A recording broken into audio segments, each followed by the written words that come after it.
আমরা না বাটা বলতেই বেশি পছন্দ করি। সোশ্যাল মিডিয়াতে এসে দেখি ভর্তা নামটার সঙ্গে সবাই কম বেশি খুব পরিচিত হয়ে গেছে। তাই ভর্তা প্রেমীদের জন্য মজাদার একটি ভর্তা রেসিপি শেয়ার করলাম। যখন কর্তামশাই বাজার করে অনেক রকম সবজি, মাছ, ফল একসঙ্গে নিয়ে আসে। কিছুতেই তার বাজার করা থেকে আটকাতে পারি না। সবজি মাছ রান্নার অত্যাচারে ইচ্ছে হলেও এরকম ভর্তা খেতে পারি না। রান্না করার আগে অন্যান্য সবজির পাশে ফ্রিজের এক কোণে পড়ে আছে 5-6টা পটল। তো এই পটলাগুলোকে না ভাজা যাবে না তরকারি করা যাবে, তাই এভাবে বানিয়ে নিলাম। প্রথমে ভালোভাবে ধুয়ে নেবার পর ছোট ছোট টুকরো করে কেটে নিলাম।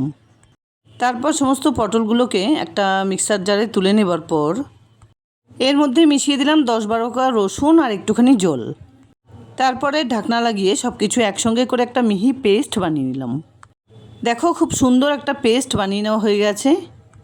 এবার কড়াইতে পরিমাণ মতো সরষের তেল গরম করে আগে দুটো শুকনো লঙ্কা ভেজে রাখলাম। লঙ্কার পরিমাণ যে যার পছন্দ অনুযায়ী ব্যবহার করবে। তারপর বাকি তেলে ফোড়নে দিয়ে দিলাম 1/2 চা চামচ কালো জিরে, একটা বড় সাইজের পেঁয়াজ কুচি, 3-4টে চেরা কাঁচা লঙ্কা। 1 মিনিট মতো এগুলোকে ভেজে নেবার পর বানিয়ে রাখা পটলের পেস্ট এর মধ্যে দিয়ে দিলাম। আর সঙ্গে দিলাম পরিমাণ মতো নুন, 1/2 চা চামচ হলুদ গুঁড়ো। পটল ভর্তা যদিও এভাবে খাওয়া হয়নি, তবে খেয়ে এত ভালো লাগলো যে তোমাদের সঙ্গে তাই শেয়ার করলাম।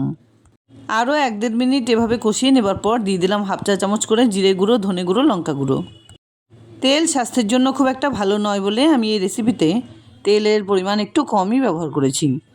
তোমরা চাইলে তেলের পরিমাণ কমিয়ে বা বাড়িয়েও নিতে পারো। 3-4 মিনিট ধরে রান্না করে নেবার পর পটল ভর্তাটা অনেকটা শুকনো হয়ে এলে ভেজে রাখা লঙ্কা দুটো এভাবে একটু কচলে এর মধ্যে মিশিয়ে দিলাম। আর খুব সুন্দর করে ভর্তার সঙ্গে এভাবে নাড়াচাড়া করে রান্না করে নিতে হবে। ভর্তাতে ঝালের পরিমাণ একটু বেশি হলে কিন্তু খেতে বেশ ভালোই লাগে। শুকনো লঙ্কায় অসুবিধে হলে কাঁচা লঙ্কাও ব্যবহার করা যাবে। যাই হোক, মজাদার পটল ভর্তা কিন্তু একদম রেডি, যা গরম ভাতের সঙ্গে দারুণ হয় খেতে। ভালো লাগলে লাইক, শেয়ার, কমেন্টস করতে ভুলবে না প্লিজ। আর এরকম নিত্য নতুন রেসিপি দেখার জন্য প্লিজ চ্যানেলটাকে সাবস্ক্রাইব করে পাশে থাকা বেল আইকনটা অলে করে দিও। দেখা হচ্ছে নতুন কোনো রেসিপি নিয়ে। ভালো থেকো, ধন্যবাদ।